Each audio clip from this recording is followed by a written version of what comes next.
Our today's topic is semiconductor memory and the type of the semiconductor memory DRAM and SRAM.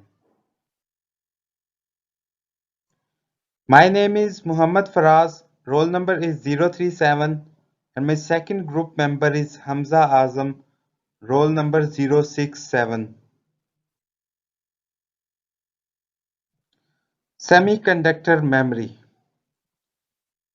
As we know that for the programming, memory is the main unit.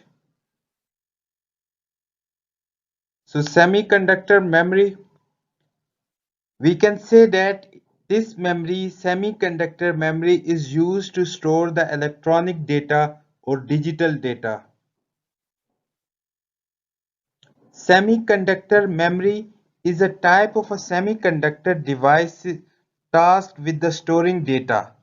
It is used to store the data, and we store the data. Each bit is stored in the memory cell, and that memory cell can be accessed with the help of the memory address. In a semiconductor memory chip, each bit of binary data is stored in a tiny circuit called a memory cell. As I already have explained it, consisting of one to several transistors. There can be many transistors which are used to create the small circuit. Data is accessed by means of the binary number called a memory address. Now, if we want to access the memory cell, then we can access that memory cell with the help of the memory address, which specifies which word in the chip is to be accessed. Now, the two basic operations what we can perform on the memories are read and write data. The two basic operations performed by the memory chip are read, in which the data contents of the memory or word is read out, and the second one is write, in which the data is stored in a memory cell.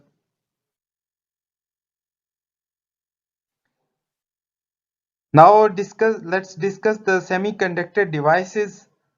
A semiconductor device is an electronic component that relies on the electronic properties of the semiconductor material.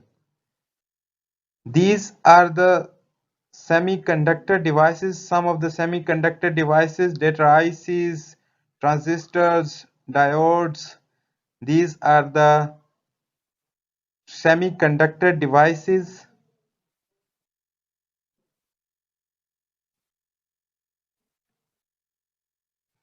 Types of the data storage. There are two types of the data storage, which are magnetic storage and optical storage. First of all, let's discuss the magnetic storage. The magnetic storage devices follows the principles of magnetism. It follows the principles of the magnetism. Now, what is magnetism? Magnetism, when an electric current passes through the coils or the wires, it creates magnetic field. This process is known as magnetism. When an electric current passes through the wires, then it creates the magnetic field.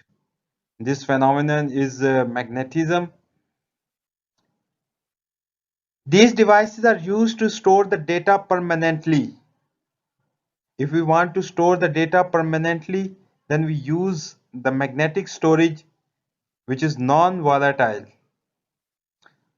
Some of the examples of the magnetic storage are magnetic tape or hard disk drives, etc.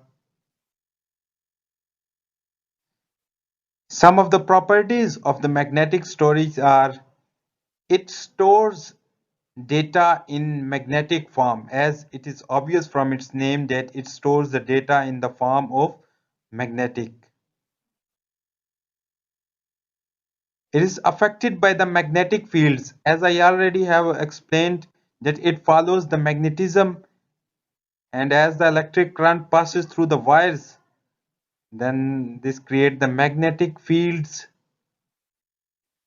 It has high storage capacity. It doesn't use a laser to read write data. Magnetic storage devices are hard disk, floppy disk, magnetic tape, etc.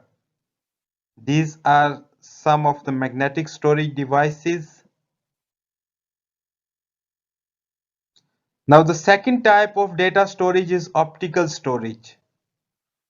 Optical storage, as it is obvious from its name that it read and write activities are performed in the form of light, optical.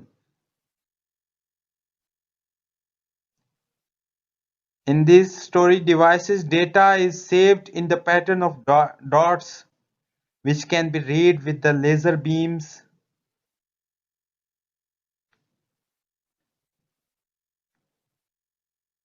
It uses light, laser beams to read or write the data. It is cheap, low in price. It is light in weight. These devices are light in weight and are less expensive. These devices are easy to carry or easy to transport from one place to another. We can easily shift them. These devices can be recycled or reused. Some of the examples of the optical storage devices are CDs, compact disc, digital versatile disc, Blu-ray disc.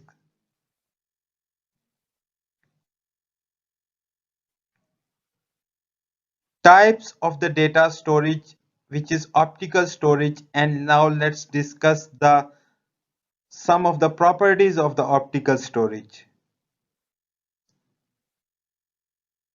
It stores data optically, uses lasers, light to read or write the data. It uses light, laser beams. Now it is not affected by the magnetic fields, as magnetic storage are affected by the magnetic field. So as these devices uses the laser beam, so these are not affected by the magnetic fields. These devices have less storage than the hard disk or the magnetic storage. As hard disk is magnetic storage, we can save a lot of data in the hard disk in more than TBs.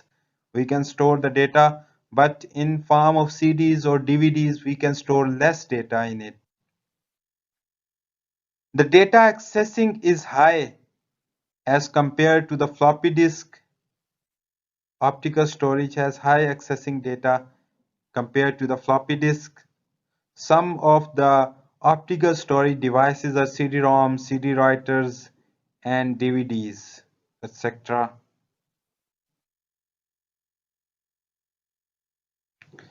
Now let's discuss the advantages of the semiconductor memory.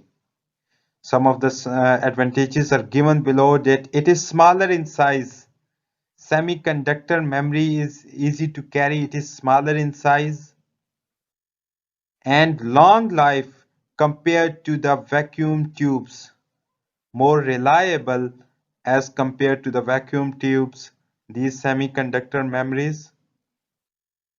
Semiconductor memory uses low power consumption. It uses low power consumption, and the accuracy of semiconductor memory is high as compared to the vacuum tubes. Warm up is not needed in the semiconductors memory. These are some of the advantages of the semiconductor memory. Now there are two types of the semiconductor memory. One is volatile memory and the second one is non-volatile memory. Volatile memory mean the data, if the electricity cuts off, then the data in the volatile memory will not be lost. And in case of non-volatile memory, if the electricity cuts off, then the data in non-volatile memory will be lost. Semiconductor memory technologies, RAM and ROM. Then ROM have different categories, and RAM has two categories.